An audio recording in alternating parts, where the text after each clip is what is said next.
అందరికీ నమస్కారం. మా ఉమెన్స్ స్పెషల్ ఛానల్కు శుభస్వాగతం. నేను మీ గాయత్రి వాడ్రేవు.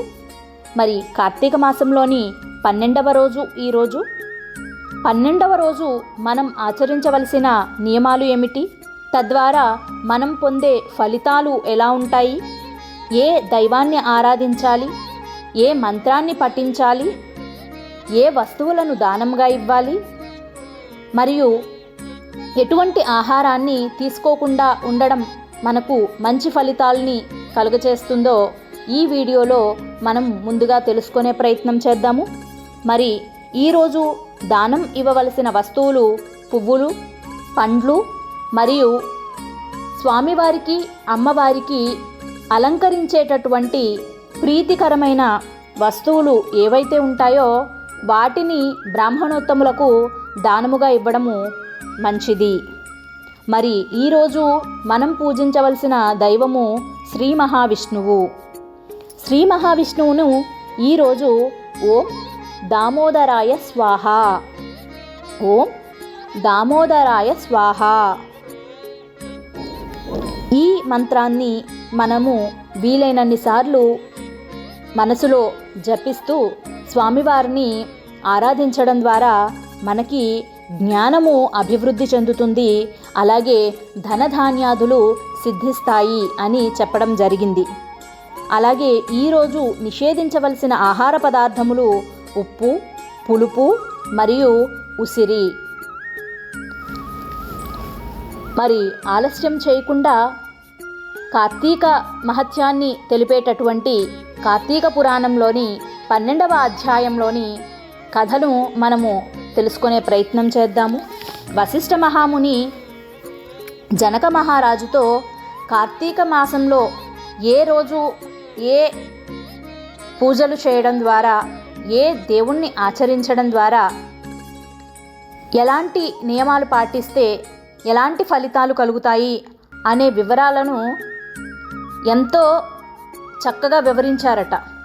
మరి వాటి గురించి మనము తెలుసుకునే ప్రయత్నం చేద్దాము. వశిష్ఠ మహాముని జనక మహారాజుతో ద్వాదశి వ్రత మహత్యము గురించి ఈ విధంగా చెప్పుచున్నారట. కార్తీక మాసంలో సోమవారము వ్రతము చేసిన చాలా గొప్పది. అంతకంటే శని త్రయోదశి 100 రెట్లు ఫలితాన్నిస్తుంది. అంతకంటే 1000 రెట్లు ఫలమునిచ్చినది కార్తీక పౌర్ణమి. అంతేకాదు జనక మహారాజా, కార్తీక శుద్ధ పాడ్యమి 1,00,000 రెట్లు ఫలితాన్ని ఇస్తుంది. మరి దానికంటే బహుళ పక్షంలో ఏకాదశి 1,00,00,000 రెట్లు ఫలితాన్ని మనకు కలుగచేస్తుంది. అంతకంటే కూడా కార్తీక శుద్ధ ద్వాదశి కొన్ని కోట్ల రెట్లు సత్ఫలితములను ఇస్తుంది. ఆనాడు ఏకాదశి అనియు అది అనంత ఫలములను ఇచ్చును అనియు తెలియక ఉపవాసము కానీ జాగరణము కానీ చేసిన వారికి విష్ణులోక ప్రాప్తి కలుగుతుంది. అంతేకాక ఆ మరునాడు బ్రాహ్మణుడికి భోజనము పెట్టినచో విష్ణు సాన్నిధ్యమును పొందుతాము అని జనక మహారాజుకి వశిష్ఠ మహాముని చెప్తూ, ఈ కార్తీక ద్వాదశి నాడు అన్నదానము చేసిన సంపదలు వృద్ధి చెందుతాయి. అంతేకాకుండా గంగా తీరమున సూర్యగ్రహణానంతరము 1,00,00,000 బ్రాహ్మణులకు సమారాధన చేసిన ఎంత ఫలితము మనకు కలుగుతుందో అంత ఫలితము ద్వాదశి వ్రతము వలన కలుగుతుంది. 1000 గ్రహణములందు 10,000 వ్యతిపాతములయందు 1,00,000 అమావాస్యలయందు చేసిన పుణ్యము ద్వాదశి వ్రతము ఆచరించినందువలన మనకు వస్తుంది. కార్తీక శుద్ధ ద్వాదశిని హరిబోధిని అని పిలుస్తారు. ఆ రోజు ఒక బ్రాహ్మణోత్తమునకు భోజనము పెట్టిన వైకుంఠ ప్రాప్తి కలుగుతుంది. క్షీరాబ్ది ద్వాదశి నాడు పెరుగు అన్నము దానము చేసినచో చాలా పుణ్యం కలుగుతుంది. కాబట్టి జనక మహారాజా కొన్ని వేల మందికి 100 మందికి అన్నదానము చేయలేకపోయినా ఎవరి స్తోమతను బట్టి వారు కొంచెం పెరుగు అన్నాన్ని దానమిచ్చినా కూడా విష్ణు సాన్నిధ్యాన్ని ద్వాదశి వ్రతము చేసిన ఫలితం వలన మనము కలుగుతుంది మనకి అని ఇక్కడ వశిష్ఠ మహాముని జనక మహారాజుకి చెప్తున్నారట. ఈనాడు బంగారు కొమ్ములు, వెండి గిట్టలు పెట్టి దూడతో సహా గోదానము చేస్తే ఆ గోవు వంటి మీద ఎన్ని రోమములుంటాయో అన్ని వేల ఏండ్లు స్వర్ణ భోగములను అనుభవించవచ్చు. ఈ ద్వాదశి నాడు వస్త్రదానము చాలా పుణ్యప్రదము. కాబట్టి ద్వాదశి రోజు ద్వాదశి వ్రతాన్ని ఆచరించి ఎవరైతే వస్త్రదానాన్ని బ్రాహ్మలకు చేస్తారో వారు ఉత్తమ ఫలితాలని పొందుతారు అని చెప్పడం జరిగింది.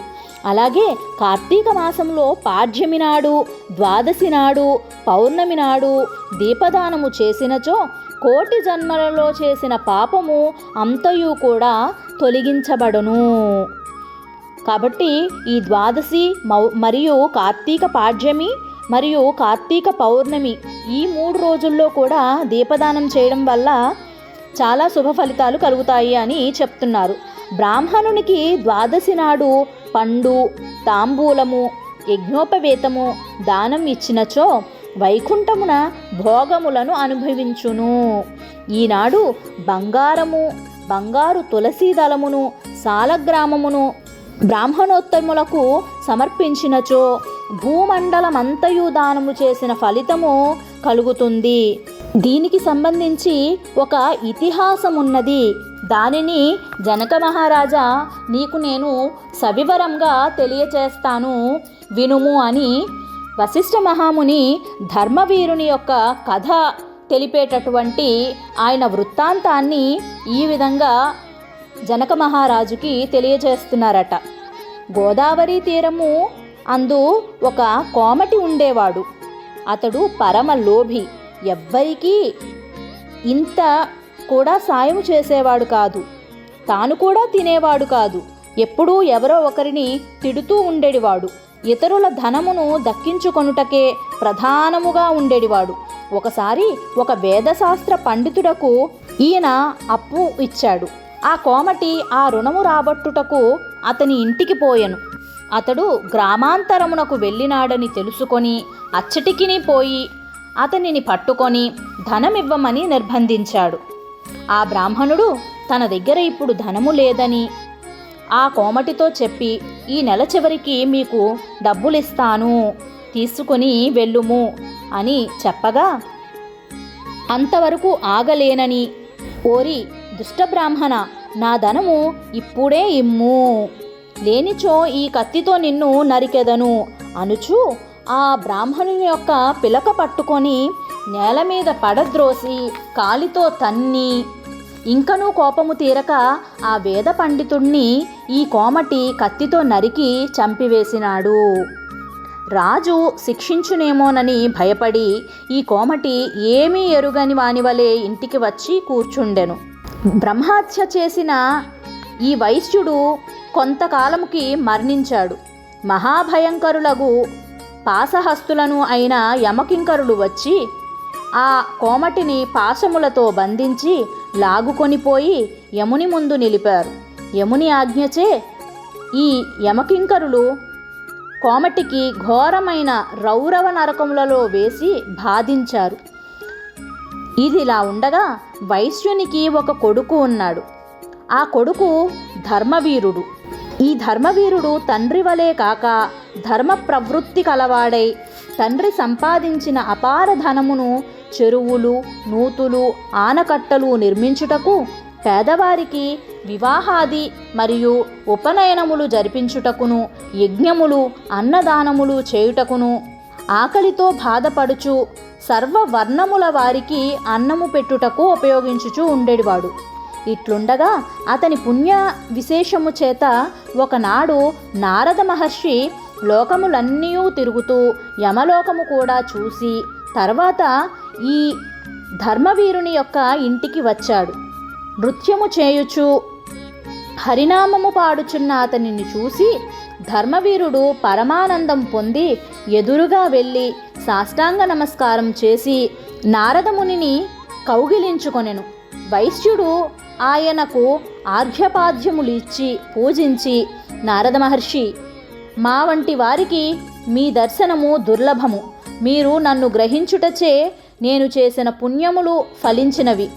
నేను తమ సేవకుడను, ఏమి చేయవలెనో సెలవివ్వండి అని ప్రార్థించాడు. నారదుడు చిరునవ్వు నవ్వుతూ, ధర్మవీర, నేను చెప్పింది శ్రద్ధగా వినుము. ఈ కార్తీక శుద్ధ ద్వాదశి నారాయణునికి చాలా ప్రీతికరమైనది. ఆనాడు స్నానం ఆచరించి అనంతమైన పుణ్యఫలాన్ని పొందవచ్చు. సూర్యుడు తులారాశిలో ఉండగా, అనగా కార్తీక మాసంలో కలిగినవాడు గాని, లేనివాడు గాని, యతి గాని, బ్రాహ్మణుడు గాని, క్షత్రియుడు గాని, ఇతర వర్ణములోని ఎవ్వరైనా గాని, స్త్రీలు గాని సాలగ్రామ దానము చేసినచో పూర్వజన్మలలో చేసిన పాపములన్నీ నశించును.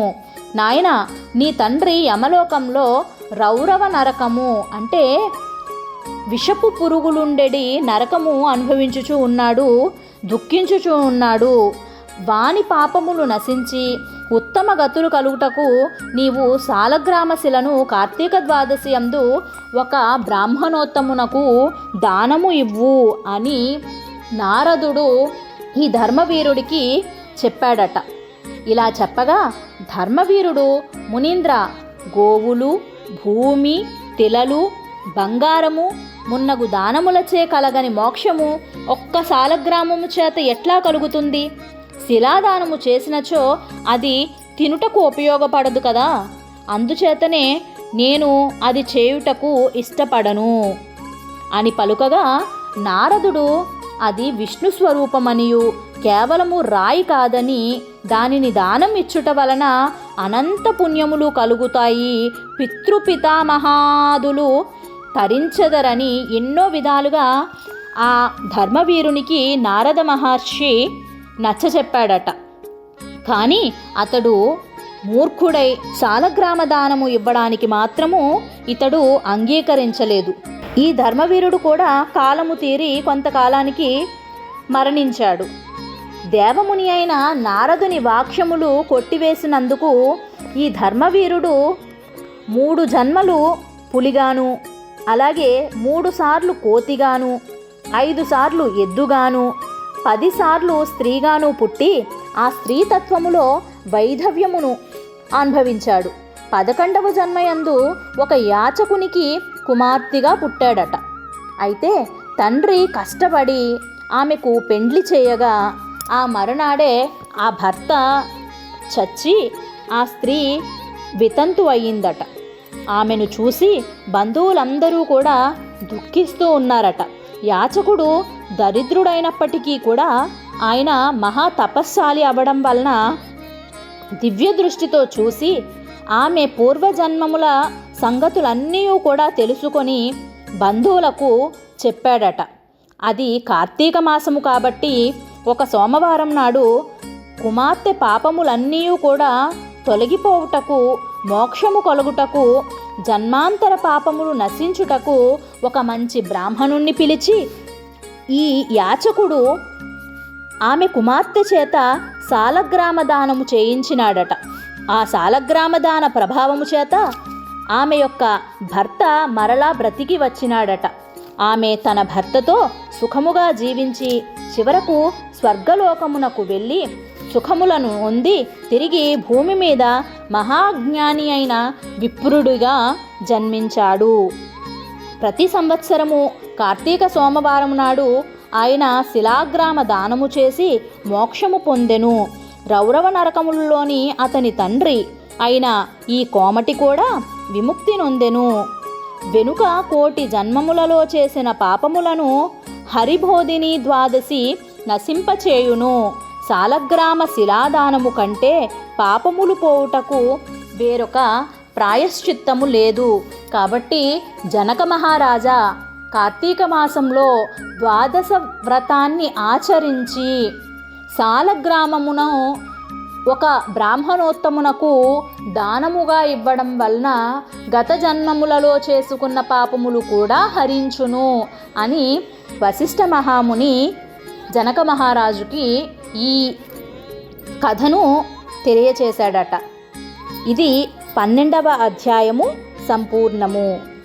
మరి మా వీడియో మీకు నచ్చినట్లయితే దయచేసి మా ఛానల్ని సబ్స్క్రైబ్ చేయండి, అలాగే లైక్ చేయండి, షేర్ చేయండి. ధన్యవాదములు.